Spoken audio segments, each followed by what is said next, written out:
hedge of protection over our county, over our state, over our country, and over our world. Lord, we just thank you and we honor you for all that you're doing and the wisdom that you're giving during this meeting and the things that you're saying unto us, Lord. Let us take these things, Lord, and be able to make wise decisions today in everything that we do. And we just plead Psalms 91 over our county, over our citizens, and all that are involved in this. In Jesus' name I pray. Amen. Amen. We will officially call the special session of the Swain County Board of Commissioners on March 27th, 9 o'clock. We will call on Gunner, if he will, to step forward and lead us in our pledge. Basic college.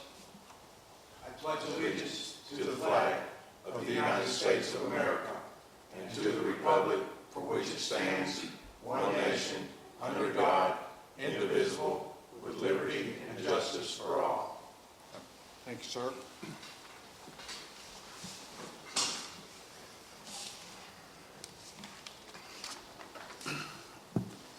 This being, we'll be talking about this later on, but first of all, let me just say publicly that we're using a certain number. It's the Health Department's hotline number for anyone who wants to call in, ask questions, or seek information.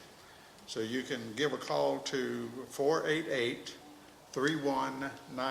If they cannot answer the question you have or the information you seek, that call will then be referred to the people that need to receive it and get you the information. But we want you to know that we're concerned about your questions, and now you have a hotline number on which to call. Thank you. On these meetings, we do not have an agenda, rightfully so, I think, because we need to discuss a lot of stuff. I want to tell the public something that has happened. I mean, nothing serious. But I want people to understand that when the governor issued the state of emergency for the state, it kicked into effect some new laws. One of those laws is that it set in motion our emergency team. And our emergency team, which only advises us as commissioners, but they're on top of this simply because they live it 24/7. And that's our health department, our EMS department, our manager, and our sheriff's department. So that would be considered your emergency team at this particular point. So if you have questions, call that hotline number, but we will ensure that all of our management, emergency team are in place, and we trust their judgment, and they advise us. So if there's any questions about that, you can give me a call. My phone number is 736-1876. Don't be bashful about calling. We'll answer any questions you have, and we hope that we can provide you with the information you need.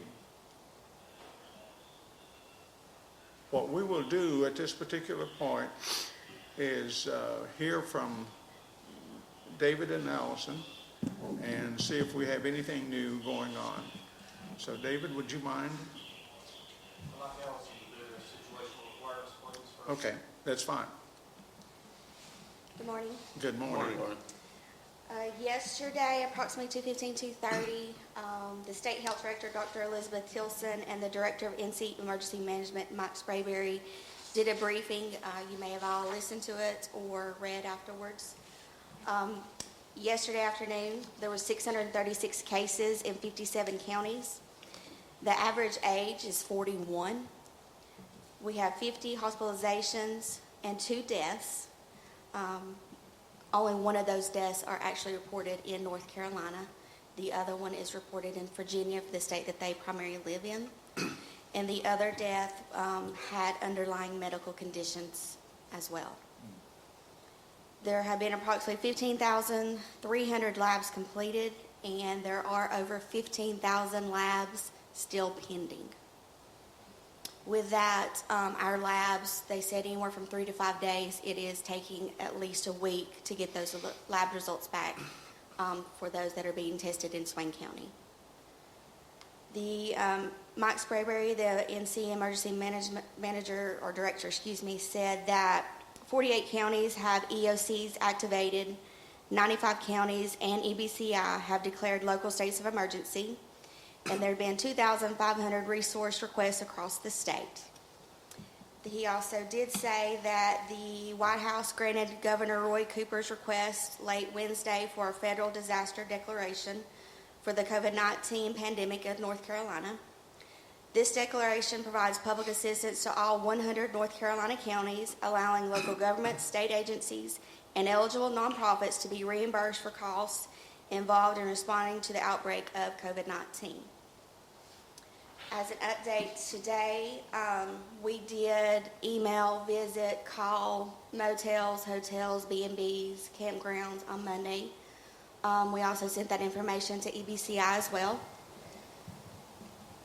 We are waiting on approximately probably anywhere from 5 to 10 labs to come back currently for Swain County.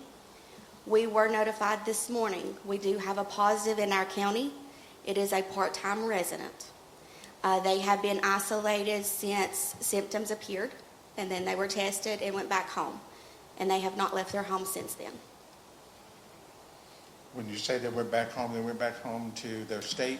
No, sir. They went back to where they were here in Swain County. Okay, thank you.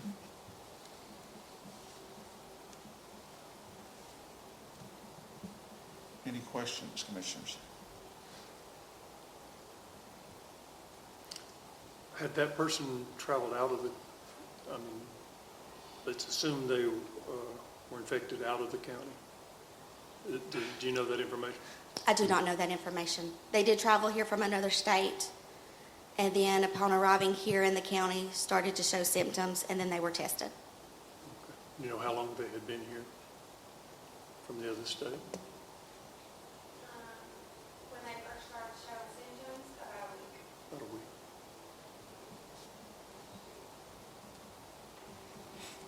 Mr. Chairman, I have a question. Sure. Allison, when you called the lodging establishment, Central people who really ought to be seeking a test, and I'm sitting here thinking about the sheriff, actually, and some of the other people who will be working within, for the safety of the county. I think in that aspect, they are asking that healthcare workers be Right. tested. Right. Past that, do you remember? CDC issued some guidance and they have a priority list. We haven't shared that on our Facebook page, but I know that Graham County did share it on theirs. And it is healthcare workers and those who are taking care of sick individuals that may have become sick themselves, and those that have been exposed, because there's really not anything that you do differently once you have that test, other than if it is a healthcare worker, then obviously they wouldn't be working. And I would assume, and I'm making an assumption here, and that's always dangerous, but I would assume that also people working with, within senior citizen communities, such as Mountain View, that kind of stuff. Yeah, But you're still talking about healthcare workers. Yes. So, okay. But I was just wondering, and again, it's to kind of calm the waters and not issue panic, but simply saying, those who need to be worked with are being worked with as far as the health department is concerned. Yes, they are. And like Allison said, the test results are taking a week to come back. And so by the time you get it, you should have been isolated anyway. So regardless of whether you're tested or not, the recommendation is that if you feel ill, you isolate yourself. And there's no need to be tested or see the doctor unless you get sick. Okay, thank you. Thank you. The only other thing I have to announce is, of course, you can call 211 to get information for food assistance, paying your rent, utilities, and basic information. Or you can text COVID-NC at 898-211 to get regular updates by text. Is that COVID-19 or is that just COVID-19? Excuse I me, mean, it's just COVID. COVID-NC. Okay. I may have said 19, but it's COVID-NC. Okay, COVID-NC. Mhm. Okay.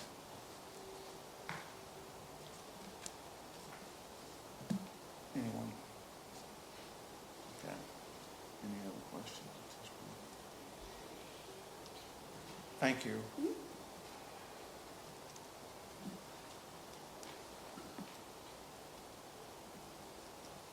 So since the order was in place on Monday, we've received numerous calls. We've tried to respond to each of those calls in a common sense manner to meet the criteria of the order. The Sheriff's Department yesterday started doing spot checks of cabins, and I'll ask the sheriff if he wants to do an update on that, please. Just a little update on what we have done since the declaration came out. We've checked a lot of cabins. By far, there's a lot of cooperation by folks. But there's always that little number that's going to try to skirt around that declaration, and they're using the 30-day rental to try to do it. Right.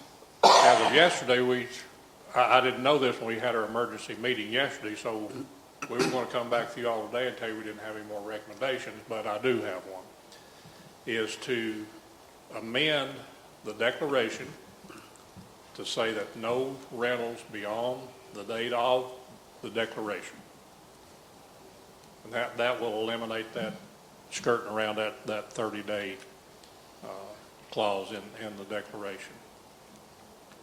Like I said, our officers have been out Wednesday and yesterday. We're going out again today. We're going to be checking.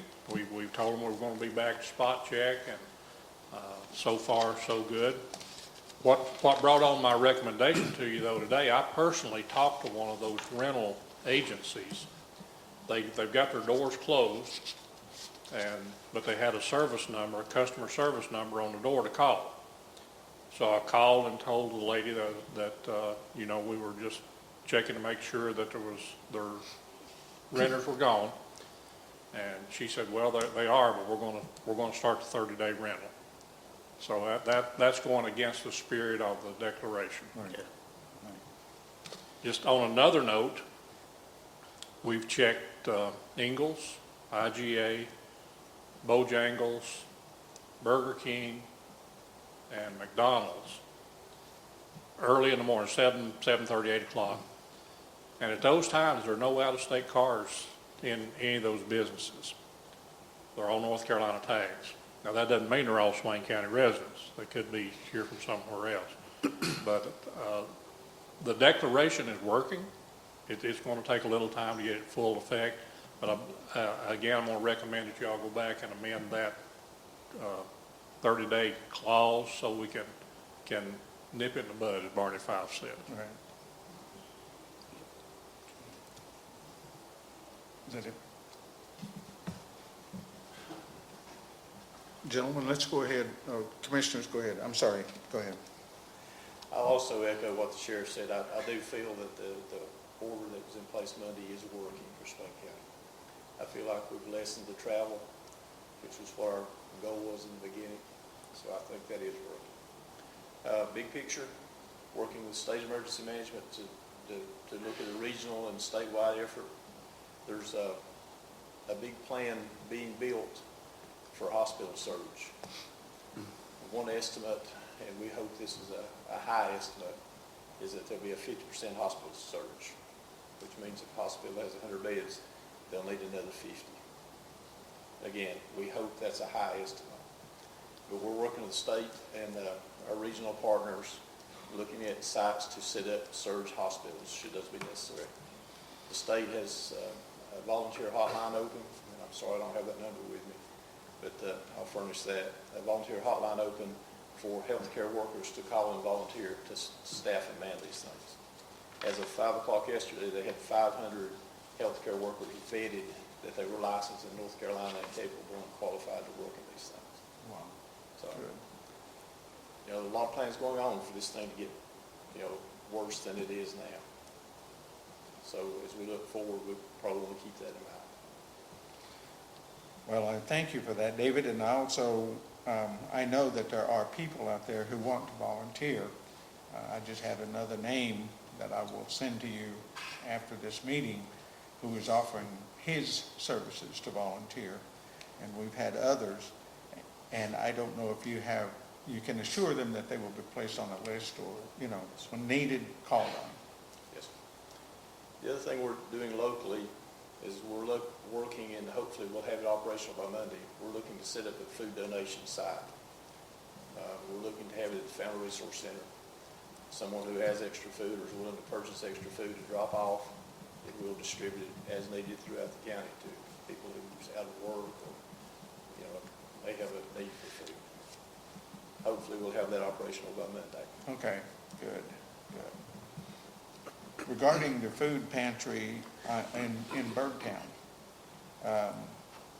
it appears that some are trying to work with us and let some of the people whom I call in Lower Swain County because they're not on the reservation to get to the food pantry. But I think that avenue is going to be shut down. So I'm going to get with you and let you just make some inquiries and see where we are with that so we can advise our citizens who may be trying to get up in that area and work with the food pantry itself. They're a church, so work with the food pantry themselves and maybe getting some stuff into Swain County where, how, when, what needs to be all worked out. So I'm just advising you of that may come down the pike as well. And to tag along to what Amber was saying about healthcare workers, EMS staff have been advised if they have, to do daily, particularly if they've been exposed, self-checks on temperature and any other symptoms. I'm also told that working with Mountain View Manor that as their staff comes to work, most of those are tested for temperature and screened with questions as they come to work each day so that we can keep those folks safe. An exposure at EMS would be an exposure where the paramedic didn't have on protective equipment, come upon someone unexpectedly and they sneezed in his face or something like that. If they're wearing the protective equipment, mask, face shield, gloves, gown, then that's not an exposure. They're considered protected. But each day they're asked to self-monitor temperature, any other conditions they might have, and I understand that's going on in other places around the county as well. Does your department personally have enough equipment and masks and gowns and stuff? We have about a 2-week supply. Okay. I spoke with the state officials yesterday. Part of this disaster declaration by the governor of the state allows us to go directly to the state to order needed supplies, and the state can go to the federal government. There is a supply being held for EMS use and for hospital use and that kind of thing, should we get to the point where they have to start distributing. There's supposed to be 1 million masks delivered to North Carolina sometime this week or the first of next week. So we should be able to alleviate some of those problems at that point. The other thing the declaration gives the county is the option, or absolutely the option, of any overtime, any extra cost incurred, any purchasing that's directly related to this, to request the federal to reimburse us for that. That's what the public assistance part that Allison was talking about a while ago. That's assistance to local government agencies. So early on, we asked the finance department to start tracking purchases and also start tracking overtime costs. So at the end of this thing, we'll file a report with the federal government, hopefully recoup some of that money for the county. Well, and I think that one of the reasons, as you well know, David, that this board agreed to the state of emergency declaration was simply because the third section of it, the third part of it was that we could get reimbursed for some of our expenses. Without that signed declaration, we would not be entitled to that kind of thing. So. Yes, sir, that's correct. And when President Trump approved the governor's request yesterday for a federal disaster declaration, that put all that in place. Good. And we were ready to take advantage of it. And we hope that gave you the tools necessary to do just that. So. Hopefully so. Yeah. Okay. Thank you. Thank you. Anything else, David, from your team? Or you and Allison? Unless Kevin's the other part we haven't heard of yet. Okay. So as you heard from the sheriff, one of the items that the team is requesting would be to amend the first supplemental local declaration of emergency to become effective the date. So as of that date, establish that there are only, if you were in a 30-day rental program, as of that date, then Count you down would days. qualify. But if not, if it's after that, then it would not. Right. And so that would be, I would need that in like a form of a motion, and then we'll amend that document and have you re-sign it. Okay. Okay, let's back up for just a second on the sheriff's recommendation that this amendment happen. I just want people to understand how this works with us.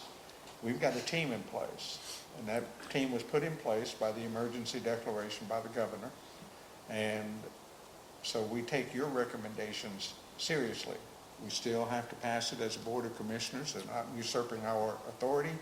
They are simply providing us with their basic knowledge of the county and what will better serve the county. And so I think we need to listen to it, hear it, and move with it. So with the manager also making it, thank you, Sheriff. With the manager also making that recommendation, you have an amended document in front of you, but that needs to be amended as I'm understanding this. Correct. So what you have in front of you is different. The first one is just an amendment, and we can do that by a motion, and then we'll get an updated copy to you. This is kind of something that happened this morning, so we didn't have time to amend the actual first one. So, but we'll get a updated copy to you, but we can do it by a motion, just stating that that became effective on the 17th day of March. I'm sorry, it was Monday, this past Monday, sorry. So we'll amend that one to establish that that was the day that they had to be engaged in the 30-day rental program as of that day. As of that day, they had to be in a rental program. For a 30-day Otherwise, period. as the sheriff pointed out very succinctly, they're trying to get around this. Correct. By adding now onto that rental to make it a 30-day. Correct. Okay. Commissioners, any questions on that? Hearing no questions, I will entertain a motion if you would like to add this addendum to the declaration. Mr. Chairman, I'd like to add an amendment to the declaration that as, I guess the date would be Monday, the 3/23, as of that date. We're using that date Right. as Yes. the point of 30-day rentals. If you were not a 30-day rental on that date, you're not a 30-day rental. In other words, they cannot go in, even if they post-dated or predated the agreement. And it's a good question that just popped into my mind, Sheriff. How do we account for that? If the landowner were to, if I were to sit down with someone today and wrote the 23rd in on the rental agreement, is there any way to It would take a lot of vigilance on our part to make sure that those people, that we hadn't saw them here. Sure. And that we could, Yeah. I mean, we're going to question those people and find out exactly what day they did sign that agreement. And then, chips fall where they fall at that point. Right, okay, very good, thank you. That was just clarification. We have a motion on the floor to accept the amendment as recommended by the sheriff and also the county manager, that the actual start date of any rental will be March the 23rd, 2020. I need a second. Second. Okay, we have a motion and a second on the floor to accept this amendment to the policy statement. Any questions regarding that from anyone? All those in favor of this, raise your right hand. Okay, passed unanimously. Okay, anything else? We've got a couple folks, I think, for public comment, right, Cindy? Oh, okay, well, yeah, we'll get to that. Okay. Okay. Do we have anything else right now? We have one other document that we want to share with you. This is an additional supplemental declaration of a local state of emergency. It's in addition to the one on the 23rd. It's just for your consideration. At yesterday's meeting, we really didn't discuss this particular document, but in light of some other information that we received last evening, we had Kim Carpenter, our county attorney, craft this. And it basically just defines what essential services are. So a lot of definitions, even though it's a large document, it kind of really goes in depth about what essential services are, what can and can't be done during a stay home, stay safe declaration like this. I can read the top piece for the benefit of the public. This is a supplemental declaration of local state of emergency, restricting movement of all individuals living within Swain County, the town of Bryson City, to stay at their place of residence, except that they may leave to provide or receive certain essential services or engage in certain essential activities and work for essential businesses and governmental services. Restricting all businesses and governmental agencies to cease non-essential operations requiring public mobility within the locations within the county, restricting all non-essential gatherings of individuals and all non-essential travel. And then under section number 5, it kind of goes into leaving the home for essential activities is permitted. It's for health and safety, for necessary supplies and services, for outdoor activity, for certain types of work, to take care of others, for the elderly and those who are vulnerable, healthcare and public health operations, human services operations, essential infrastructure, essential governmental functions, essential business and operations, which includes stores that sell groceries and medicine, food, beverage, and agriculture, organizations that provide charitable and social services, the media, gas stations, and businesses needed for transportation, financial institutions, hardware and supply stores, critical trades, mail, post, shipping, logistic, delivery and pickup services, educational institutions, laundry services, restaurant for consumption off premises, supplies to work from home, supplies for essential business and operations, transportation, home-based care and services, residential facilities and shelters, professional services, child care centers, manufacture, distribution, and supply chain, and funeral services. So it kind of really goes in depth, and each one of those categories are defined on exactly what those entail. This was, it's a combination of a lot of different best practice throughout the state. There's about 15 entities throughout the state currently that have a shelter in place or stay home, stay safe document. And so it's really taken from a lot of those different ones and putting it that's going to best fit Swain County. And so that's what this document does. This is a supplemental to the one that you did on the 23rd, and it's basically just widely more defines it. So we're bringing that to the board for your consideration at this point. And I invite any of the other group to talk about it, the need for it. So.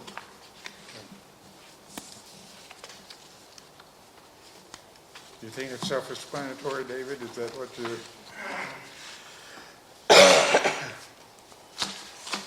The county attorney crafted this document last night, and I've read through it a little bit this morning. Okay. It looks very similar to what Haywood County put in place yesterday. There's very few changes for the Haywood County. It allows for people that are in most trades, most businesses, most organizations to continue to work. It allows full access for all citizens to go get groceries, medicines, supplies at a hardware store, construction items to build houses with. It allows all that, as in Haywood counties. There's not a lot of difference in this order than what we're actually doing now. It just puts a few more teeth into it. It's going to increase the sheriff's enforcement caseload, and he probably wants to address that, I'm sure. So this order is probably a good thing, and I would say that based on when this emergency is over, did we do all we can do for Swain County?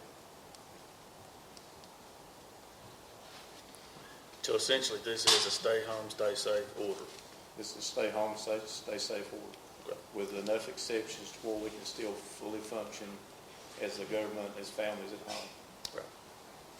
What exactly is a change that's in this than what we're doing now? Just more people's gonna call the sheriff's department and tell them to go check out these people. That's exactly. From what I read, it pretty much lets anybody work, still go to work. And it just recommends that they stay home if they can, and we're already doing that, aren't Yes, we? sir. Recommending everybody to stay home if they can. But I as think far as what I read, like you said, construction workers can work, businesses can work. What restrictions would it actually change that we're not? What businesses are we actually talking about that it would change? It defines it more. One, that I know you've received I think I sent you a communication from the Realtors Association. They are not a part of this. So they are not an essential service at this point, because they're bringing in people possibly from out of town that, Look at properties and to.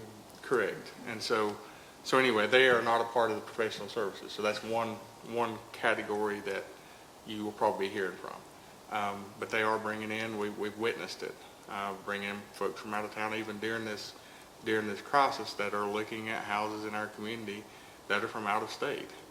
And so with that being said, that's why we eliminated from the professional services that segment of business. Realtors would be able to show houses virtually, talk to clients, show pictures, show videos. They could still function, everything except the face-to-face operation. Which that should already be covered too, because they should be able to work at home, and it says anybody who can work at home. So it should be covered by recommending that they work at home and not bring anybody else here that they don't have to from another state. Correct. This document basically just defines more about what is essential and what is not essential during this time of crisis. Is there any more groups besides just realtors that? That's the one that kind of jumps out at me on the page, and that's what a lot of county governments in North Carolina have kind of dabbled around it. I think that certain governments have left them in as a professional service. Some of them have taken them out for that particular reason, that most of the folks that are coming in are out of state, and you don't know where they're coming from and what they're bringing with them. So that was why that the majority of the county left them out of the essential services. But it does not make any sense to me if they're going to be bringing people in from out of county to even have the rest of the stuff. Right. Would this also include retail spaces, clothing stores, retail? Let's see. I'm assuming they would close down there, non-essential, is what I'm asking. Because I know I'm going to get questions about that. What was the question again, Allison? Retail spaces in town, not restaurants, but retail. No, understand. Probably get lots and lots of questions about what. I believe most of stores, them have what- already closed, but what does this order mean? I think it would be underneath B. Specifically for them. I mean, Yeah, you could probably make a stretcher underneath B that it would be for household members or delivery of those services or supplies to others, such as, let's see, groceries, household consumer products. Possibly under household consumer products. so they wouldn't have to close. This that I read doesn't really close anything, right? Anything for the folks that are here, Right. correct? And let me ask the question, and this goes back to David and the sheriff. If we were going to set into place this kind of thing, it would appear to me that the buildings that were begun on March 23rd should be allowed to complete, but no new building. Why are we leaving that gap there? I think this order allows construction to continue as is. New buildings could be constructed, buildings could be completed that are in construction. Right, I understand that, David, but I'm saying we set, on the renters, we set Monday as the beginning of the, how do we make sure that new buildings are not approved, Kevin? New buildings are not approved as of the 23rd, and so they can bring in, if they get building permits, they can bring in workers to do the job necessary. To me, this is a loophole that people can look at and find, and, you know, we're not doing anything about the stay-at-home, stay-safe order. Yes, sir. We're opening it up, in my mind, but I'm sorry, go ahead, I didn't mean to interrupt you. The 3 or 4 of these that I have read, Haywood, Buncombe, part of Mecklenburg's, and this one, all allow for construction trade workers to continue to come to the county and work in an effort to keep the economy going. By stopping construction, that would take a large number of folks that live in Swain County and put them in the unemployment line. So I think that's the reasoning that's left in, that construction trade's allowed to continue, that new construction be allowed to start and continue. We can keep construction rentals once they're finished by the building permit process. We can hold all the certificates of completion if need be until this emergency's over, so that no one can occupy a new house. You know, if there was a need for that. If their workers were coming from counties around us to build these houses, Yes. coming from counties around us, There is an exposure possibility, yes, sir. right, there is an exposure. Is there any way that we could suggest, if we have people out of work in Swain County, we don't need to bring importing other people if they can do the job that needs to be done, and we have the people in Swain County. So my question is there any way to suggest that they hire in county rather than importing workers into Swain County in order to complete these projects? Commissioner Signage, besides you probably could answer this better than I can, but I would guess that the majority of the home construction in Swain County is done by workers within a 2 or 3 county radius. Yeah. Would that be correct? you think? Yeah, the majority of the homes that are being built right now are built by local contractors who hire local people. There may be some subs that come out, Jackson County and Macon County, but it's not like an overwhelming load of people that are coming in here for these houses. But there are people coming in, if I hear what you're saying. You're not ruling out 100% would be Well, there's here. no way to rule out 100% of anything coming into this county. It's Then just why not are we gonna happen. doing this? In any part of it? Because we're trying to protect the 99%. Trying to No, keep that's not people true. working. That's not true. But We're trying to keep people working that can work. And there's other counties, there's people in this county works in other I counties. understand. And we're still allowed to, I'm pretty sure, as of now. We got people leaving out of this county going to other counties to work. So it would be the essential same. If you shut down, people coming in, the same ones going out, it's going to come, could get something and bring it back in. So, I mean, there's just like not 100% foolproof plan to make it work 100%, but you can't not do it because you can't get the 100%. You still got to be able to do as much as we can with what we can. Yeah, other counties, I know Haywood County's one of theirs that we did not put in here. is if a county resident from Haywood went somewhere for 3 days, when they came back, they would have to self-quarantine. We didn't add any of that in as well. And I think that goes along with it. So if somebody comes into work, they're going to be leaving that same day. And it'll be usually within a 3-county area. So I think that was a minimal risk versus somebody that was having, that was going back to like an out-of-state person. I did coming not in. read the 3-county limit. Is No, it- there's no 3-county limit, but normally if somebody's farther than that, they're gonna spend the night here, and it would be the stay in place order. We've had several people come in. There's a group up on, that's building houses on the Larka that have out-of-state folks building those. They're staying in Swain County now. They have been for over several months, and they asked for variances to stay at at a local hotel, which we granted because that was reasonable with the first order. The hotel that's going in down the street, all their workers are from out of state. They're staying at a local hotel. So a lot of different things like that. So I think the people that are from way far off that are in Swain County building are already here, have already received, variances to stay here. This order would say, okay, well, you can't leave. Yeah. If you're here, you can't leave. If you do, Okay, so I guess what I'm getting at with all of this is simply the March 23rd date. Now, if the people have been vetted before that and are in the county working, that's fine. Finish your job. I don't have a problem with that. I'm saying that if they are building something and they lose workers because of this and where they live, how do we replace those workers? What kind of vetting goes on? Do they come in and are they under a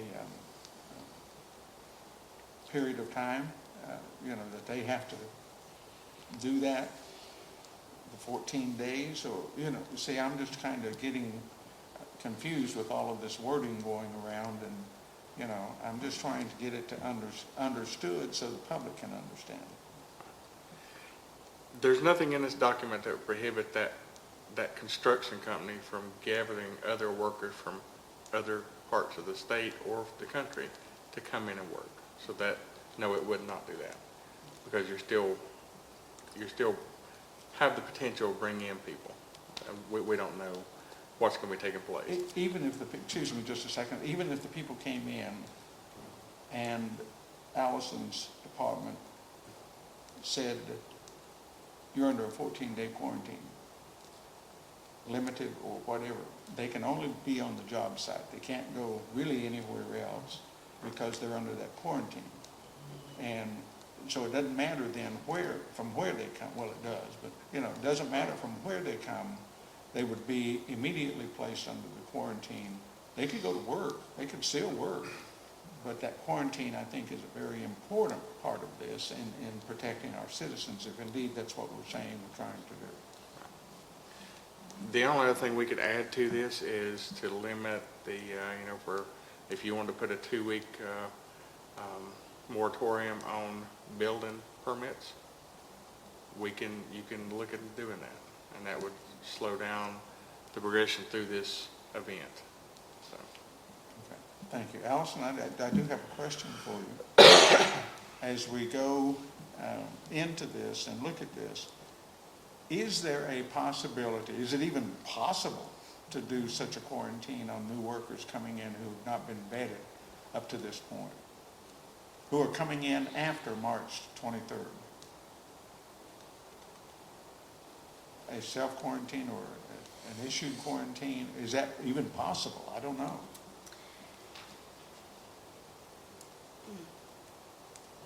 I'm going to say no. One, keeping track of them and knowing who's coming into the county, that would be virtually impossible. Secondly, the guidance now on quarantine is somebody that's even positive for COVID-19, their household is under quarantine, but they're only to self-monitor. So they can still go out and about in the community. They don't have to stay home, is what the new guidance is now. So if our citizens who may have been exposed to COVID-19 can go out and about in the county and do what they need to do, I'm not sure I can make an out-of-towner something more stringent towards them. I don't know that. Right, okay. But again, I don't know how we would do that.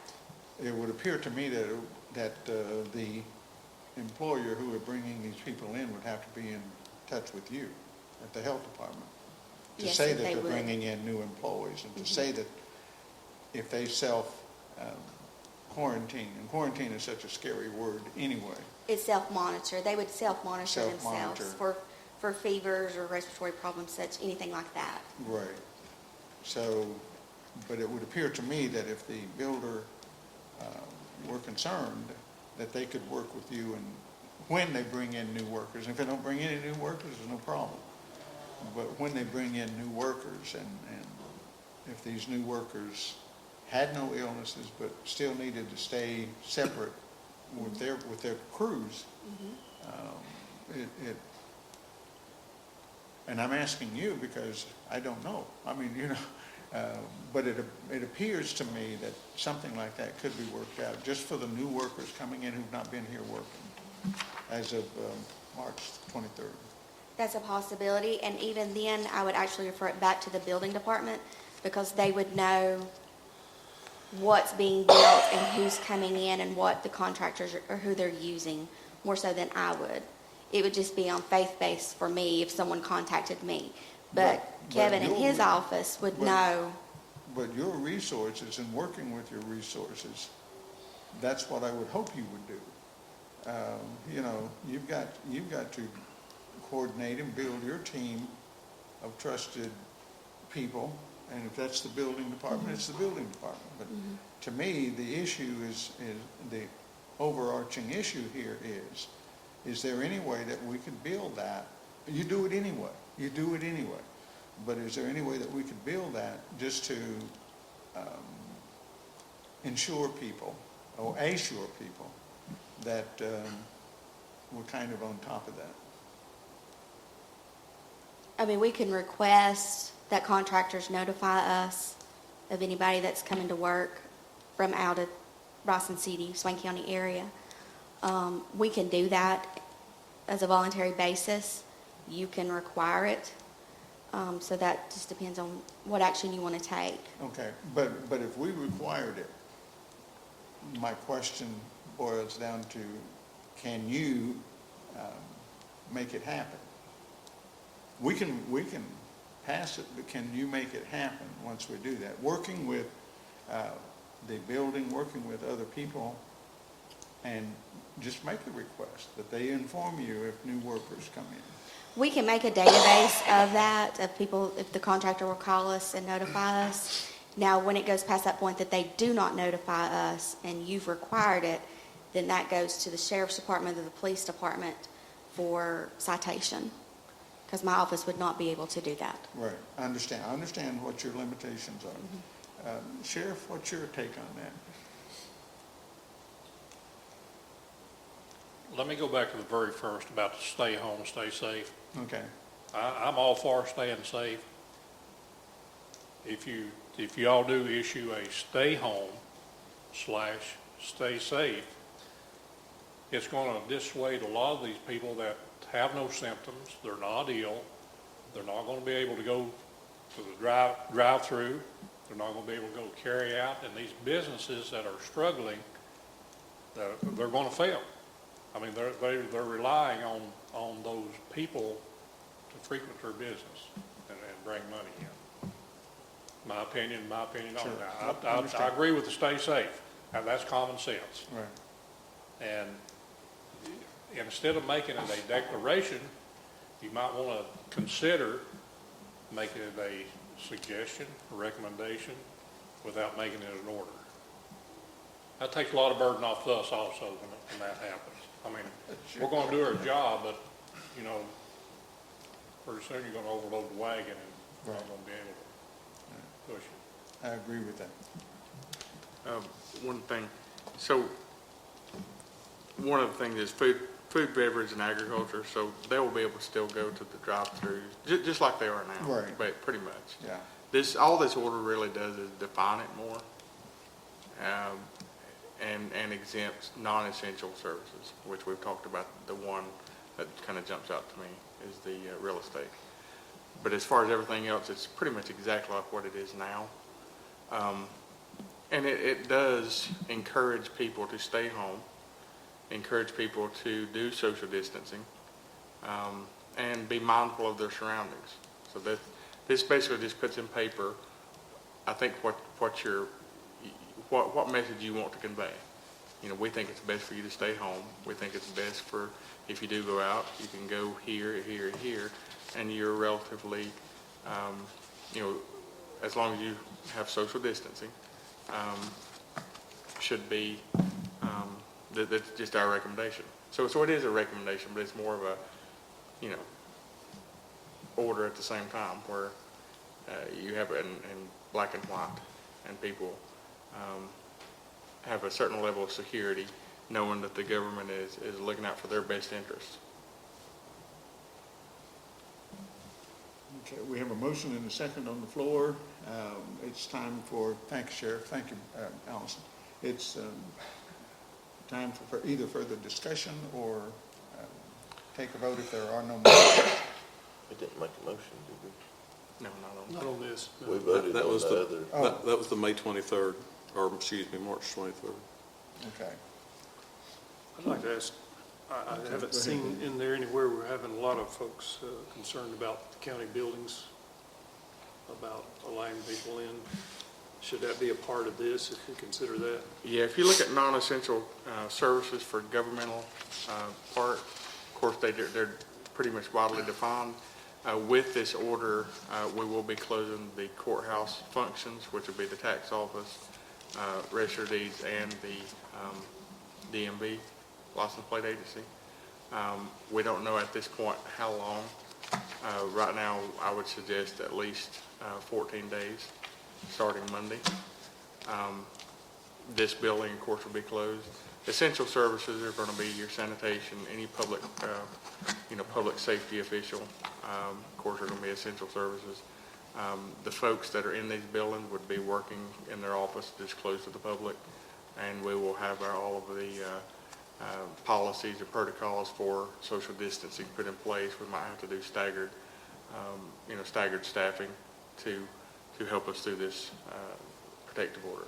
So, Would that, closing the tag office, for instance, would you still allow a number on the door and people, one person in to do business at a time, or how would you we can look at different protocols, whatever y'all. We've not really received any notification from the DMV. We are a contractor for the DMV, so we have to kind of go by some of their guidelines, and so we'll touch base with them to see if that would even be possible. It may just need to be closed for 2 weeks and then reopen, but we will check with them first, just to see. But if that's a possibility, yes, most Yeah, definitely. and that was going to be my question as well. I have received, somebody said they got 10 calls. I wish I'd only gotten 10 calls. But the question was, if they are a senior citizen, have other vulnerabilities, and they don't want to come to town to renew their vehicle, what do they do?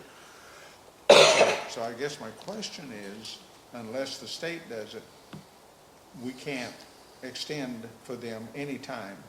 So the state would have to hand that down to us, and with the, as you're talking about the office, but, all of the other stuff as well, so. Yeah, as far as policy goes, we are just number 87 of the License Plate Agency, or LPA, and we are a contractor, just like a lot of counties and private businesses throughout the state of North Carolina are. So we got to go by their policies and procedures.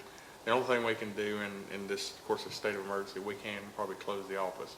But as far as, going out to the public or doing stuff by phone, normally with that particular office, we have to have, the title in hand, face to face.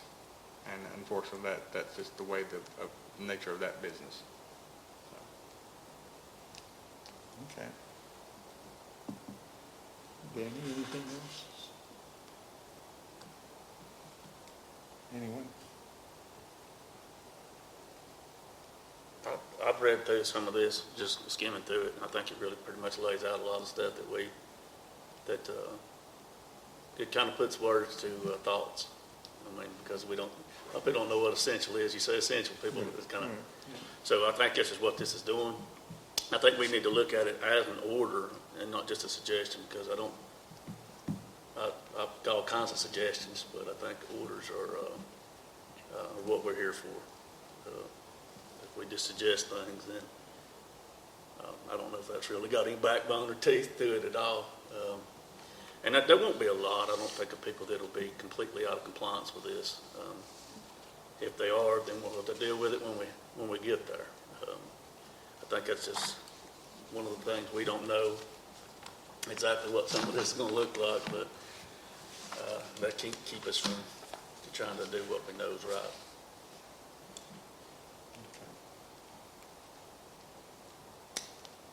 Since we don't have a motion and a second on the floor, I guess that's the next step.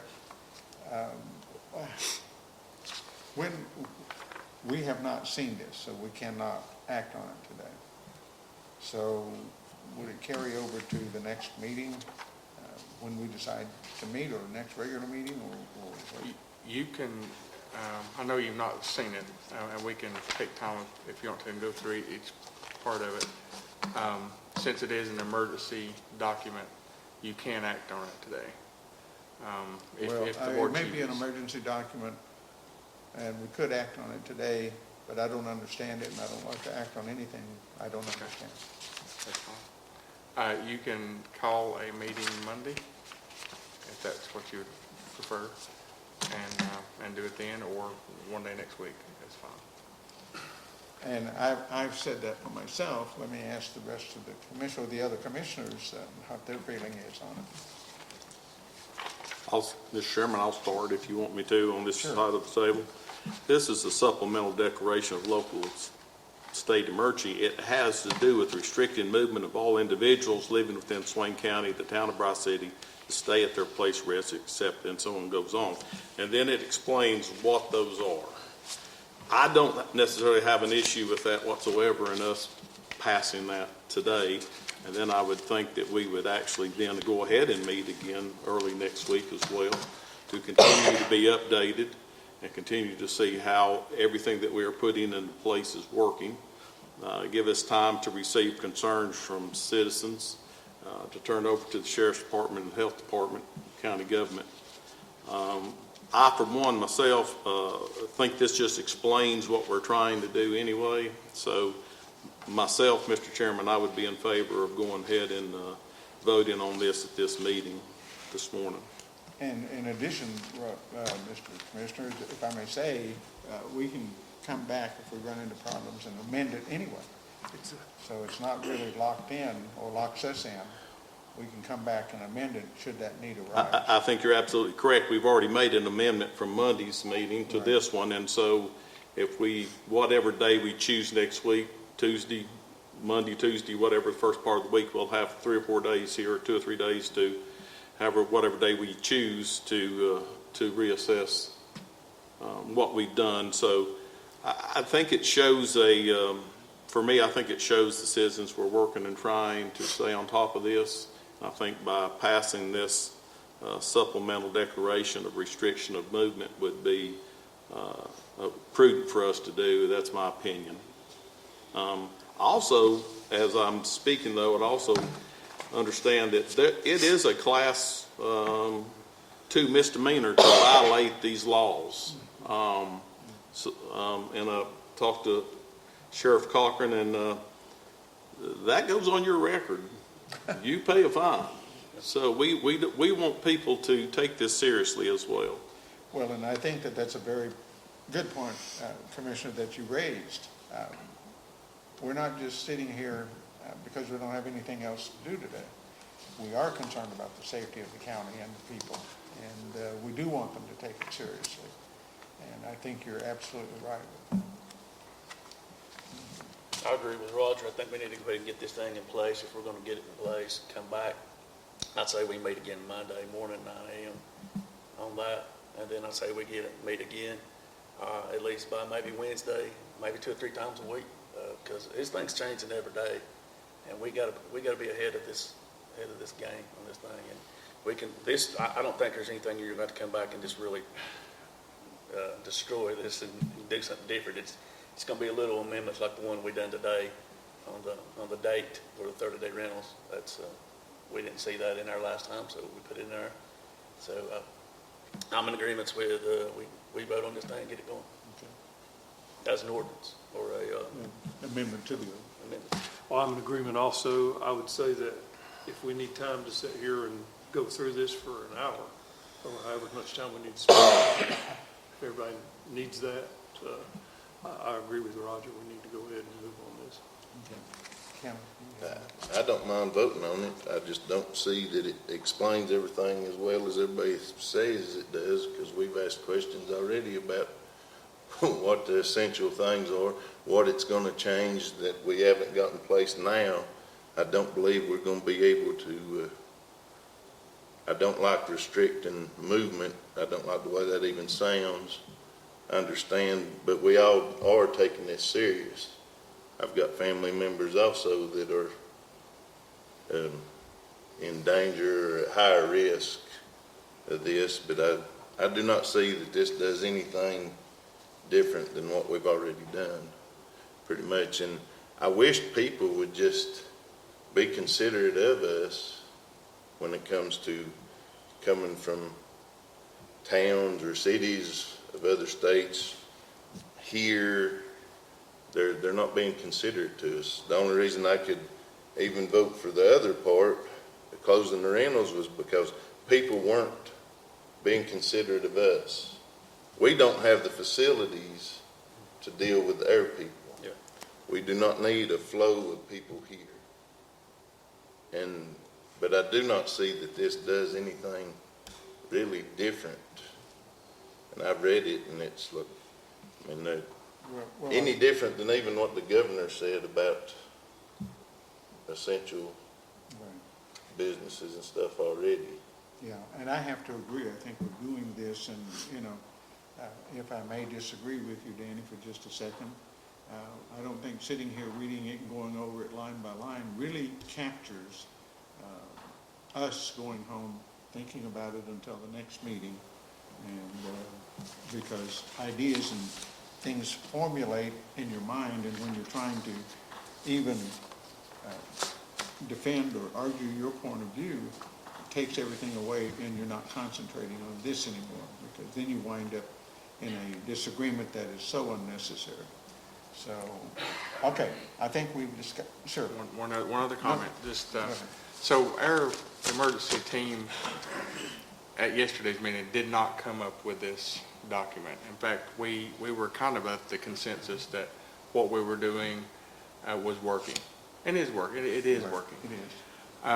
What kind of brought this to light is what David talked about earlier about the state emergency management ramping up their efforts to create regional hospitals because they see a possible surge in this event. And so that's really what prompted us to create this document. And it mostly is defining what non-essential services are. You're correct. It's not really expanding much about it, but it's a template moving forward. When we do have to add things to it, the framework is there. It's already in place. It's already establishing what technically is already here. So that's why we're bringing it to you Sure. now. No, this is a supplement. I understand that. Roger raised a point that I wanted to ask about the fines and that kind of thing. Does it need to be in the supplement since it's in the original document? As far as the rental properties, no. No.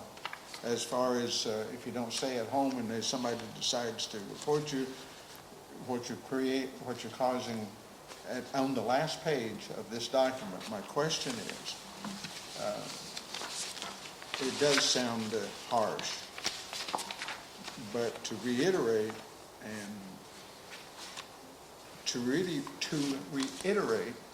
what it would cost the individual to violate it, we've already got that. Right. So, But it was only for the rental okay, folks, not for the stay in place. gotcha. Okay, I think we've discussed this about as much as we can. And again, seeking clarifications of people who are listening, or we hope we're being clear. We've gone through a lot of stuff, and back and forth, but if there are no more discussion issues with this, I will entertain a motion to adopt the supplement. I make a motion that we adopt the supplement, declaration of local state emergency order. Okay. I need a second. I'll second that. Okay. We've got a motion and a second on the floor to adopt the supplemental or addendum to the, sir. One other thing, I'm sorry. This will go into effect at 8 p.m. tonight. Okay, 8 p.m. tonight, guys. 8 p.m. Hear that? tonight. And if we're going to put it into effect, it might as well go into effect today. Anyway, so, okay. Okay, so we have a motion and a second on the floor to adopt the supplement or addendum to the original, whatever you would call it, state of emergency.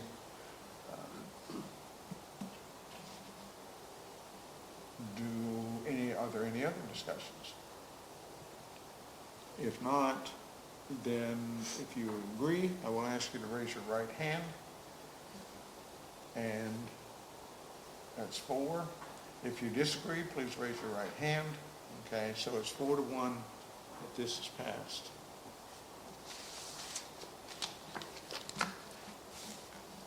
Okay, anything else on this or around this? Can I ask Allison a question? Whoever this was that has been quarantined, that's been positive tested, is there other people that are quarantined with them? Or is that? The family, I think. Family, is it? I was wondering how this quarantine works. I know if you quarantine one person, does anybody that has in contact with them also get quarantined? It's not quarantine, it'd be self-monitoring. We would try to get a list of anybody that's been in contact with this person and notify them just to self-monitor. Okay. And take note of that, basically. Okay. There is family with this person, and they are not, to my knowledge, showing any signs or symptoms at this time. Okay. I was just thinking on that. One other comment. So our group also talked about, and I know y'all have had some discussions about closing borders and things like that.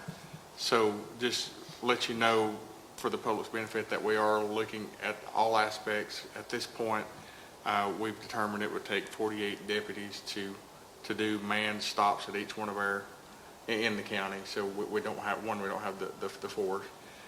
Second, we did go out for an RFP for emergency signage and road closure, equipment. And so just to make sure we have it, I think it was going to be $30,000 for a 2-week period to close the roads. So just FYI, we do have that capability if this board chooses to do so, as far as not the manpower, but to do road closures at some point. And just want to let you know we are looking at all aspects of this event and crisis, and but that's not a recommendation of Sure. our group. I understand. Just want to let you know. Mr. Chairman, I would also like for us to make sure, I think we did a good job last Monday of getting the supplement out that we passed at that time to all the different sources for the people to be able to see. And I suggest we do the same thing, make sure that it gets out to every kind of outlet agency so that people can read this supplement and see what it is that we just passed, see what's restricted and what is not restricted. And I think that's a very important thing, get that out there and put it on our government page. Smoky Mountain Times, all access to it. With that, since it's a longer document, we recommend posting on the actual website, and we can post a link to the website, because you have to scan it in on the Facebook, and it's too large for that, and it's hard to read. Okay. Thank you. Is that it? Did you say what you wanted to say? I think, Because yes, what I sir. was going to Yes, say- sir, I just want to get it out there. I just Okay. want this to be I would look at available. I would look at our clerk and say that that falls within her bailiwick, and she should be able to get this out where it needs to go. Okay? Okay. Any other questions?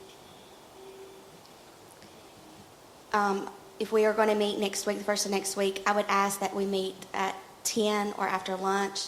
This just gives us a little more time to meet as a group if anything has happened over the weekend, or that we can bring any recommendations to you. Yeah, well, I really appreciate you saying that, because I feel the same way. It's one thing to let the public know that we're on top of all of this, or that we're involved in it.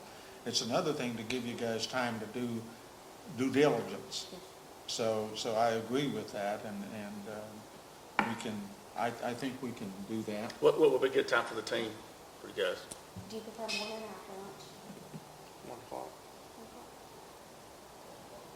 1 o'clock. Would 1 o'clock? 1 o'clock, work? please. Okay, so we have not set a time yet, but just keep that in mind when we get around to setting a time for our next meeting. Okay, anything else around this issue? If not, we do have some people who want to speak to us, and so I understand, Sheriff, go ahead. Were you going to get somebody? Okay. Hey, Thanks, sir. I think we're ready. Next item is public. Amber and I need to go. Is there Okay. any other questions before we head out? Thank you guys for Thank you. staying on top of this. And, Thank you very I've called much. Allison a couple times, and I appreciate the info. So you're doing a good job. Hi. Go ahead. Go ahead. Go Okay. ahead. My name's Welcome. Cynthia Wammel. I'm a resident of Swain County. I sent to each of you an email, the commissioners this week, an email expressing my concerns about the county and also thanking you for all that you've done so far. The declaration on Monday, you just passed a supplemental to that. I do share the same concern you have, Mr. Parton, on exactly what changes. I'm not sure there's a single business in Swain County that will close because of this declaration as being non-essential. It seems pretty broad, and that seems to be what's happening in the other counties. I do want to, like I said, thank you. It's amazing to see our community come together the way it has right now. I mean, neighbors helping neighbors, strangers helping each other at a time of crisis. We do have a lot of people in need in our community. We have a lot of people out of work. We also have a lot of resources with our food bank here in Bryson City, with Restoration House, with the Caring Corner, with all our churches coming together. I am just astounded by what our school district has been able to do in a very short period of time to completely change their mode of operations in all ways and still have services going to our folks. The health department, our first responders, I mean, it is just amazing to me. And like I said, I do want to thank you, all of you, for what's happening there. And then I ask that we not forget those folks who are in those essential businesses, like our grocery workers, our pharmacists and healthcare, all of those who are out there, some of in very low-paying jobs, working their butts off, literally, to make sure that we have food. It came to my attention earlier this week that one of our local citizens had started a petition to close the borders of Swain County to anyone. And I know you just addressed that here and said the emergency management team had already looked at that and what it would cost and what it would take in terms of manpower. I know that petition does have a lot of signatures on it right now from Swain County residents, but I wanted you to know that not all Swain County residents believe that's the right way to go. I can only speak for me. I don't have a petition, but I can tell you that I don't believe it's the right way to go.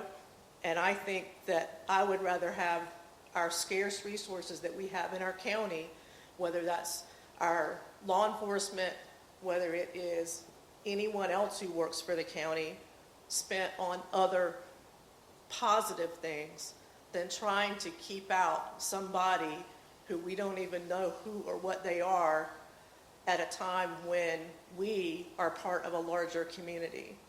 We, Swain County, don't stand alone in Western North Carolina.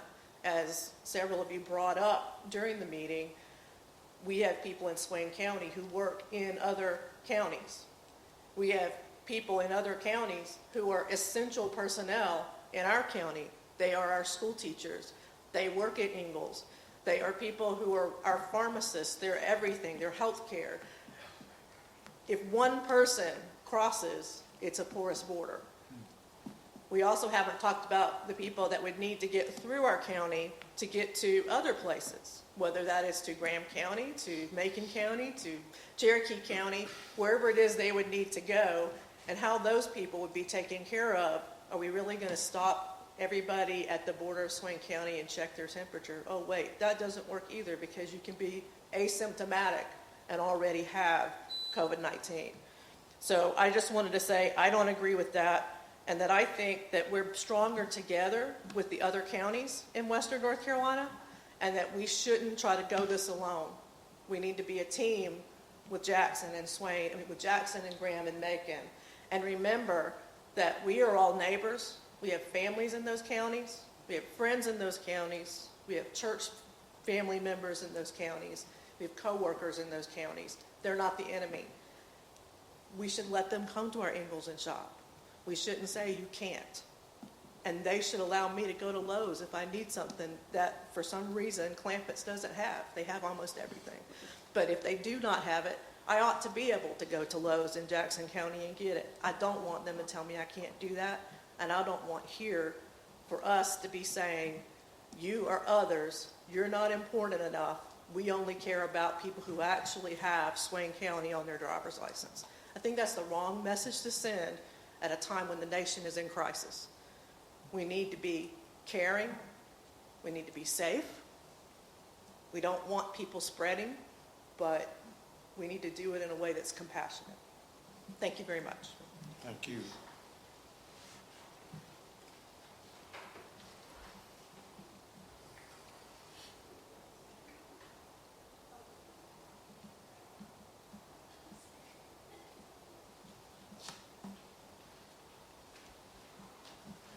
Good morning. Good morning. So I've timed myself to my 3 minutes. So good morning to Swain County Commissioners. As you calm yourself, would you state your name for the record? Oh, yes. My name's Kelly Marr. I'm a 26-year-old citizen currently residing in Whittier, and I've been living here since the age of 3. On the evening of Tuesday, March 24th, I drew up a petition to get Swain County borders closed. My opinion was formed after the closure of Qualla Boundary, Graham County, and most recently Highlands, in deciding this was best for our local communities. With the most recent news of the U.S. having the highest amount of reported cases in the world, I believe the virus has already made and since been confirmed that it is in our town. At this moment, it does not matter how it got here, it matters how we're going to stop the spread or flatten the curve. I've had 3 popular opinions on why closing the border is a bad idea. People can't get to work or visit family. They cannot go to the grocery store, pharmacy, or doctor, and that we've already closed all parks and short-term rentals, which should alleviate the mass amounts of visitors that we do have. I was optimistic on Tuesday and Wednesday when both announcements were made. The grocery store traffic was much less than Monday, and I actually found some ground beef.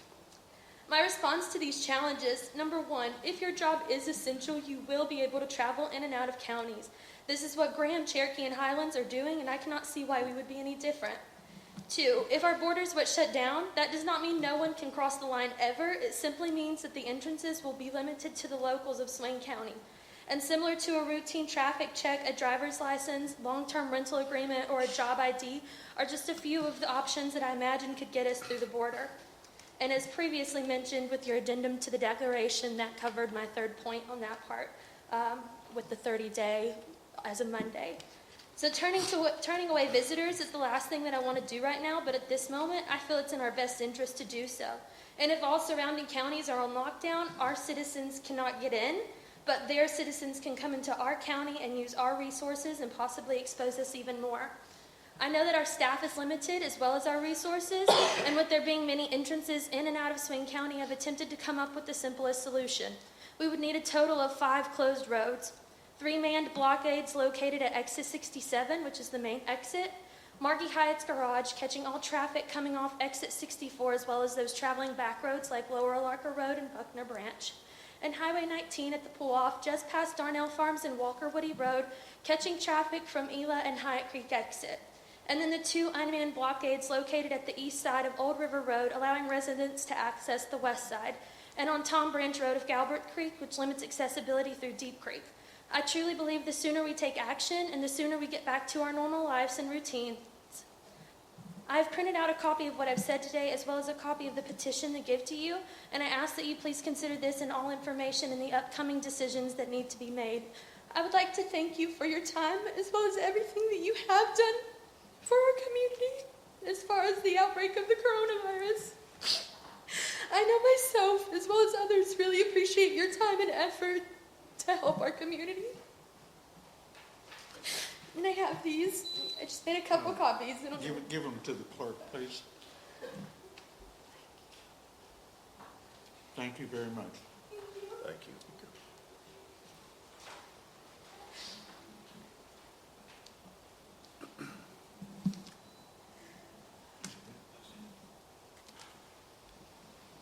Okay, Commissioners, you've heard community comments.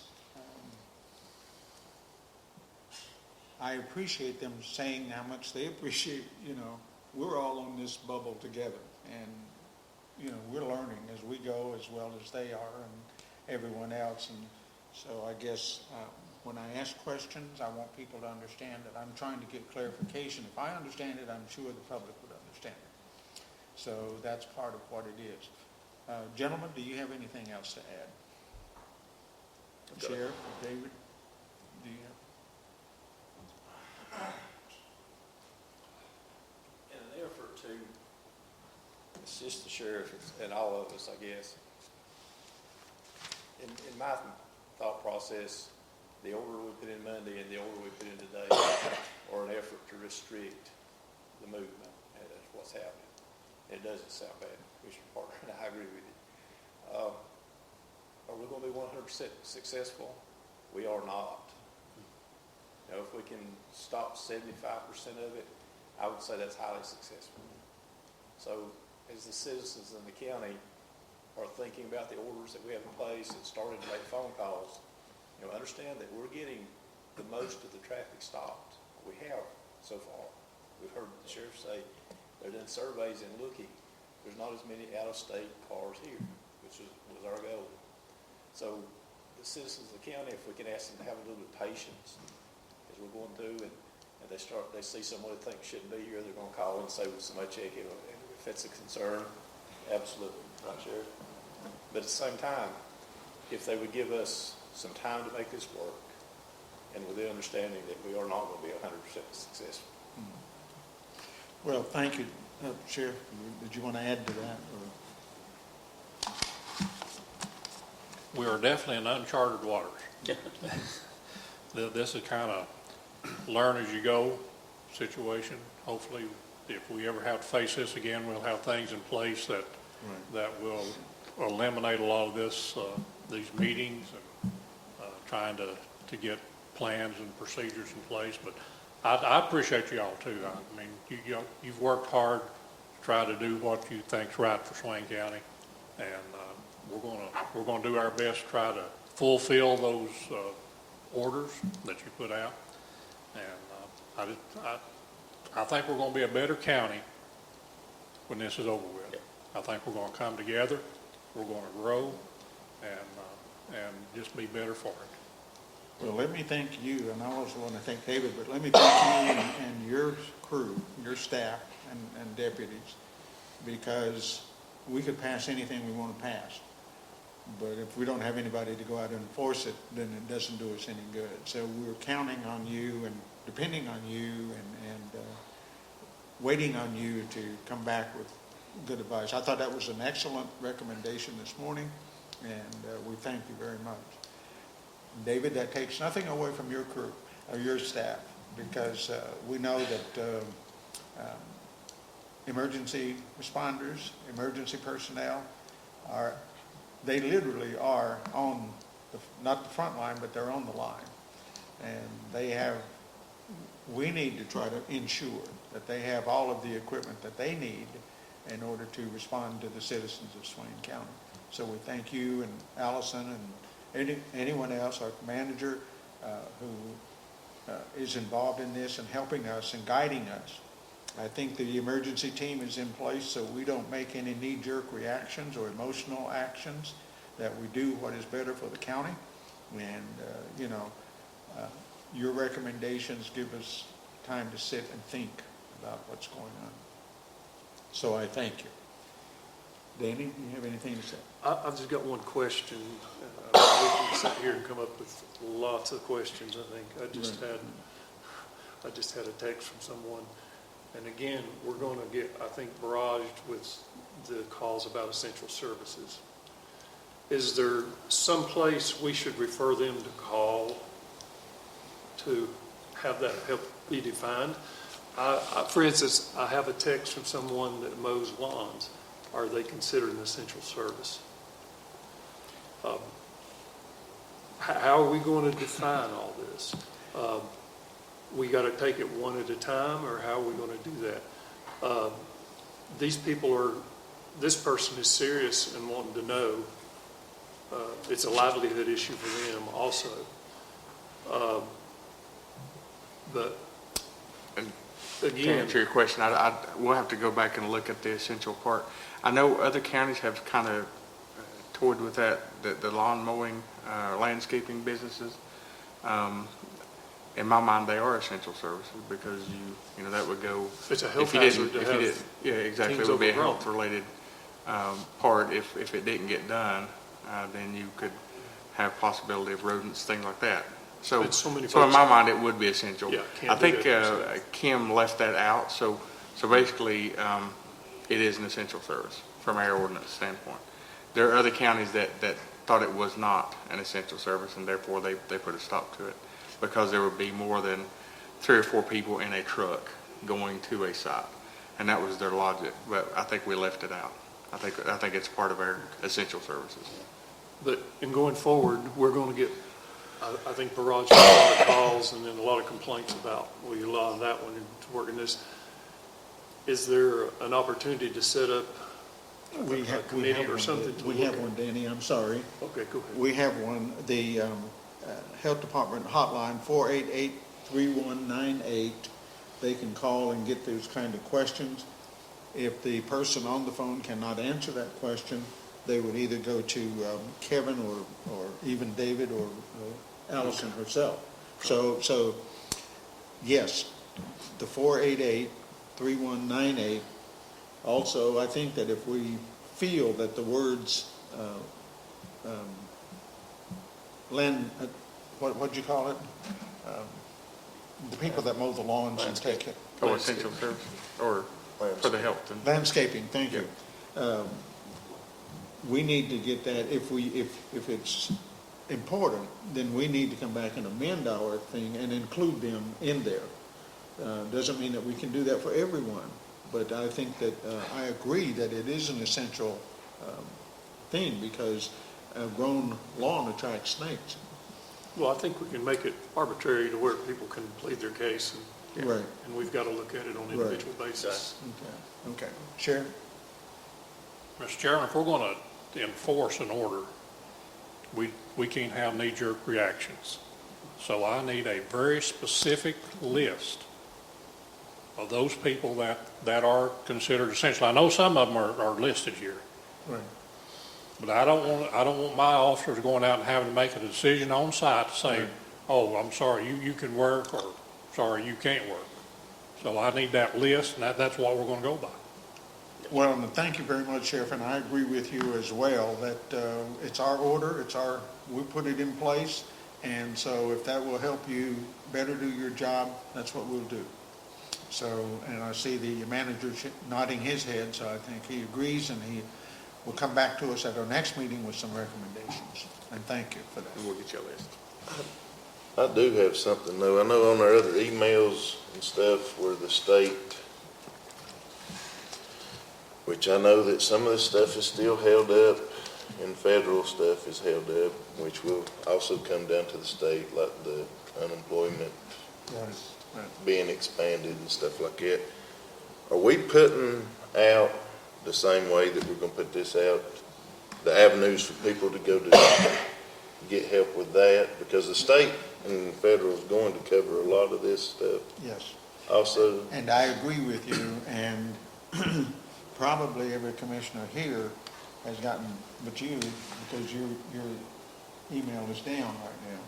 I got them up Okay, finally. good. But everybody here has gotten bombarded from me with all of this kind of information. Yes. And that, and how that's, to go and how to contact people. So, and if I'm mistaken, guys, tell me, but I think that sometimes I feel guilty about sending you all of the stuff. well, it's fine to send, but do we have it like at the resource center? Do we have all the information you send us? I looked at all them.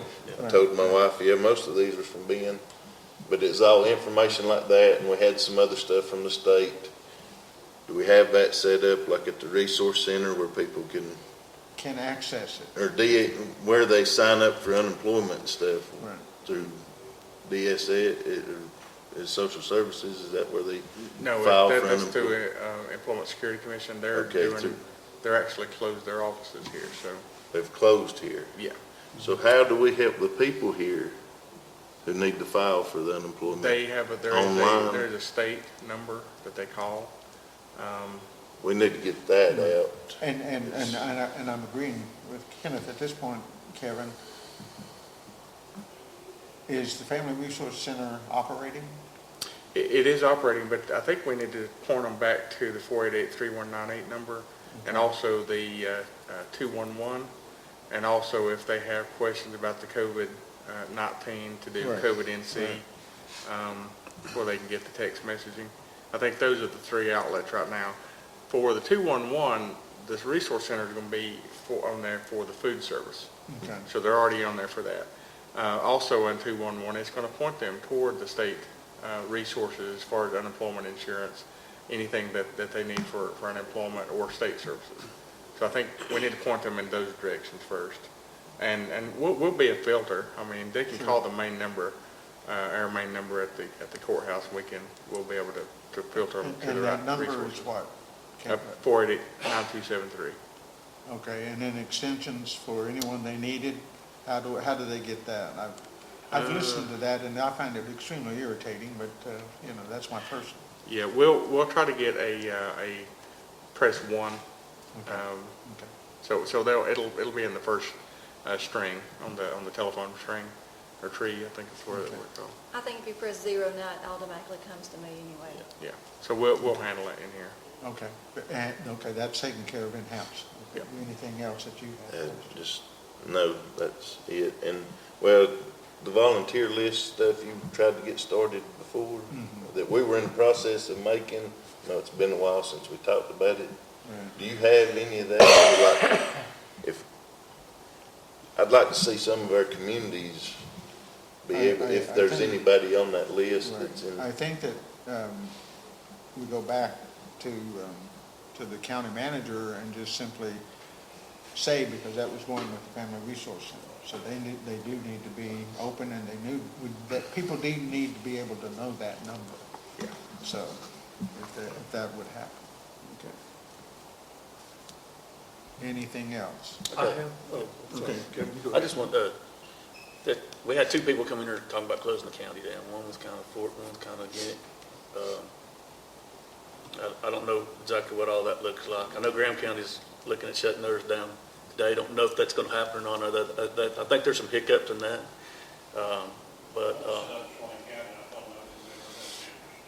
Right. And but I was listening to talking about shutting the county down. It sounded like one was talking about shutting the town down. So that's what I wanted to clarify, in that if we was to shut down, it would be the county and not just the town, right? Is that what I mean, if that would be the object of it. Is that what we're looking at? I mean, that's what I wanted to know. Any action by this board would be the entire county.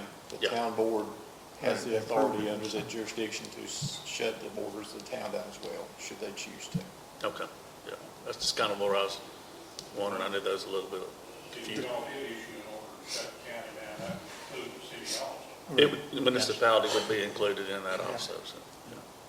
And that's only, but let me be clear, that's only because they signed our state of emergency, and they gave us the authority to do that within the borders of the city. But otherwise, they would not have, we would not have that authority without their approval, so. I know Mayor Tom's not in here, but I've been talking to him probably about every day too, trying to keep, Right. I think he's in one of the rooms around. he's here somewhere. So, but I think that that's clear, that we have that authority as long as the mayor signs that piece of paper. Oh, yeah. So, okay. Mr. Chairman, I don't believe all got that information. Even if y'all did order to shut down the county, I don't believe we can even touch 74 because it's a bypass Yeah. thoroughfare for other counties. So that equals the exits, so, That's where the 48 manpower number came from. okay. We have to put it in instead of the 70. As you told us last time, Sheriff, that's a 24-hour job. That's not just go up there and sit there for a couple hours and go home. It's, That's 48 people for 12 hours, so you look at 96 people for a 24-hour shift. right. Okay, thank you. Well, we hope that people can get a copy of this meeting so that they know that we are trying to stay on top of everything and that we have a lot more information and input. And I am aware, David, that, and I'm going to ask you rather than the sheriff on this, do you know where today Graham County is on shutting its borders? The information I have is from Facebook, just basically like you have, and I don't have Facebook. Someone had to show it to me. My understanding is that the DOT told them they could not close the bypass around that bridge, which is the same thing as us not closing the city. So my understanding is they're closing the Cherahada Highway and they're attempting to close the access into Tennessee, and I guess, which, for them to do that, it would be a Cherahada Dam and a Montana Dam. Okay. Can you update us on anything? They're shared this morning since I've talked to them. Okay. Go ahead, Sheriff. I've talked to Sheriff Jones several times this week about road closures. And as David said, Chilora Skyway, Topeka Dam, and Fontana Dam in that area inside Graham County. And that's what I told them. I said, if you don't want to set up inside Graham County, we support you 100%. But as right now, we're not closing roads in Swain County. So that's what they want to do, go to Deals Gap and close the roads right there, which is squarely in Swain County. So I think we may have that nipped in the bud for the point. If they want to close them in Graham County, I'm all for it. Can I ask Curtis a question? Curtis, do you see a necessity for a curfew as other counties have done? I really don't right now. The traffic volume is really down. Our call volume is really down at this time. If we were having massive breaking and enterings or carjackings or assaults, and then I would probably see it differently, but at this time, I don't recommend that. Okay. Thank you. Thank you, Sheriff. Good question. Okay. I had one request of the clerk. Sure. I looked on the county's website, government website. My old phone number I haven't had for several years is still on there. Would you update that to 828-736-3702? Thank you. I think it would be a good, Madam Clerk, if you would just take a look at the whole page and see what needs to be updated. I got one more thing. Okay, go ahead. On the website I've not looked at it in a day or two, but it may be already on there. Like the COVID-19, the 488 3198 for the health department. Is there like a section where people can go on there if they're, like the 211 number? And I see the clerk nodding her head. So it's on there? Okay. Yes, they're trying to get all those things on there. There's one section already about the COVID that you can just click on. Okay. And it'll give those resources, as well as the YouTube channel that you guys have started to get the updates. Okay, all right, I just was thinking. Great, thank you. Anything else? Mr. Chairman, I'd just like to, kind of in a closing type of statement, I think when you come, go through a crisis like we're going through right now, it brings out the character of the county. And I want us to be, when this is over, look back and say that this county handled this with class and character. I would like to state, some of the simple, most obvious things, seems like it shouldn't even need to be said, but if you're sick, just stay home. Yeah. If you're around somebody that's been sick, just stay home. If you are afraid of becoming sick and have compromised system, stay home. And I'd like to add with that, then also, please check on your neighbor. Please check on your family. Take care of each other, and we will get through this, and we will look back and we'll have a sense of pride of how we handle this as a community and as a county. Thank you very much. Well said. Set our next meeting. One of the things, Roger, that if there is humor in this, I think it was the toilet paper hoarding, and the CDC has said the best thing you can do is wash your hands with soap and water. There's not been a run on soap. The second best thing that you can do is have some hand sanitizer. There's not been a run on hand sanitizers. Although a couple of things have happened that I think is important. And that's that the national health people are really taking this, in my estimation, very seriously, and trying to get out as much information as they can. And sometimes they hit roadblocks at every level of government, including ours, and we just need to keep putting out information for people. If you go to these phone numbers, you should be able to find whatever one sees.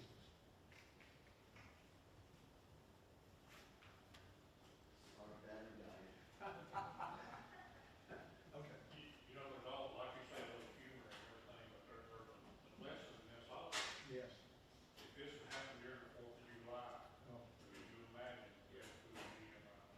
That's good. Well, Curtis, one of the things that I keep thinking about is that how many of us in our churches and individually have prayed that we find a way to pull our families back together. We've got it. I used to complain seriously about the cell phone and how it's taken over our lives. But in self-isolation, I'm not cut off from the world. I've got my cell phone, and I think that's a blessing in itself. So I've had to stop and rethink everything that I thought was important and not important. Okay, let's set our next meeting. When do you guys want to come in? And David, I will ask you, how much time do you think, and Sheriff, how much time do you think we need for you to get a grip on what's going on as far as our challenge and getting the people out?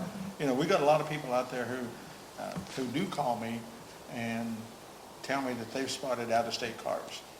And, but we need to be more judicious as commissioners in how we respond to that and how we get it going. David? I think it's going to take a few days to see how successful we are. Monday morning would definitely be too early for us to gather information and get back with you. But early next week, we're probably going to need to talk about identifying some of the things that are essential and not, because we're going to have a number of questions by then. So, I think it's probably not a bad idea to meet on Monday. And then, maybe after that, you probably make just once a week or something at that point. So. Okay. Do you think Wednesday or Friday? I mean, like we keep saying, this thing keeps changing daily. Yes, sir. But we're counting on your team to keep us updated as to what's going on. So from your recommendation, would you say Friday? Would you say Wednesday? Or, I mean, I realize Monday is too soon. I mean, it is for a lot of stuff. Without that defined list in our hand, I don't know really how to answer that, other than it's going to take a little bit of time. We're going to have to reorganize our whole shift pattern now and do some things. And it just, I would think probably Friday will give us a little bit of an idea anyway. Sure, okay. Well, what we will do, Sheriff, as far as some of this list, we can talk to the county manager over the phone and in other ways communicate and get some ideas together from us as well as from him as to what may be entailed in that list, and just keep you fed that information so you have a general idea of what's going on until we meet and formalize it soon. And the committee can meet any time, you know. Right. And if we see something that's progressing or not progressing, then we can, Kevin would know that, and he can feed that on to y'all too. Right, exactly. I mean, we've got to do the communication thing, what do they call it, electronic communications. We've just got to pick up on that and do that. Yes. But when the committee does meet, two of us can go to that. Yes, exactly. Without having to call a public meeting. Right. Then if anybody felt comfortable in going to their, I mean, To the I think that's, emergency team meeting you're talking I mean, about? yeah, two could go this time, two can Right. go. And- And if we need to call more meetings to get information to us, and you just need to meet at any time, a couple of us should probably go, shouldn't we? Or should we? That's personal call. But one of the things that I will ask you to do is coordinate that with Cindy. Cindy doesn't have enough to do now, so we've got to give her some more to do. But coordinate that with Cindy so that we are not in violation of the sunshine laws ourselves. Yeah. Mr. Chairman, I was under the impression that we were going to meet at 1 o'clock Monday. That this would give us the weekend to see how this supplement that we just passed went, see what clarifications we need on this supplement to be able to give to the Sheriff's Department and others. So I was under that impression that we had agreed, or we're going to meet at 1 o'clock Monday. Is that? We're going to make a motion in just a minute as to when that will be, Roger. And I think them coming to us with new information or recommendations does not supersede our ability to meet anytime we want to. I just was under the impression it seemed like it suddenly was, I was thinking we were leaning toward Monday, and then I was hearing that we started leaning toward Friday, and I was confused because I thought we had been leaning toward Monday. Good clarification, because I think one of the commissioners gave the Monday date, and, last time we acted on that without even going any farther than that. And this is what I want now, with the recommendation from our team to this board, for this board to make a determination of when they want to meet, not an individual. And the recommendation that I had about meeting on Friday was just so we could gather more information about the order. I mean, y'all can meet anytime you want to. Yeah. I recommend we meet on Monday as commissioners, even if they don't have this all together, that's fine, because we may have some more. Make it in the form of a motion. I'll make a motion, we meet Monday at 1 o'clock. Okay, thank you. We've got a motion on the floor for a meeting at Monday morning at 9 o'clock? 1. 1 o'clock, okay. Oh, thank you. A meeting on Monday at 1 o'clock, and if the emergency team is not ready to come to us, they don't have to show up for that meeting. We'll have some other stuff to discuss. Okay? Just so you guys understand, and that's my understanding of this motion. Am I correct? Yeah, if they don't have, they need to probably show up anyway, because we might have some information they need. Right. So. Well, that's up to them, right. I don't think we'd have your recommendations to change anything on Monday, but we might be able to bring you questions about clarifications. Exactly. Okay, good. I have a motion on the floor. I need a second. I second the motion. We Meet Okay. Monday at 1 o'clock. Okay, Monday at 1 o'clock, a motion and a second on the floor. All those in favor, raise your right hand. Okay, and that is passed unanimously. Okay. Any other items of importance, of extreme importance? Are we ready to close this meeting? Then I will entertain a motion to end this meeting at this time. Motion is adjourned, Mr. Chairman. Second. Got a motion and a second on the floor to adjourn. All those in favor, please raise your right hand.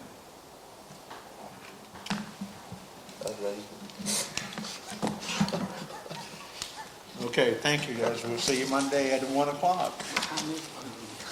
Thank you very much. Really, seriously, thank you. No.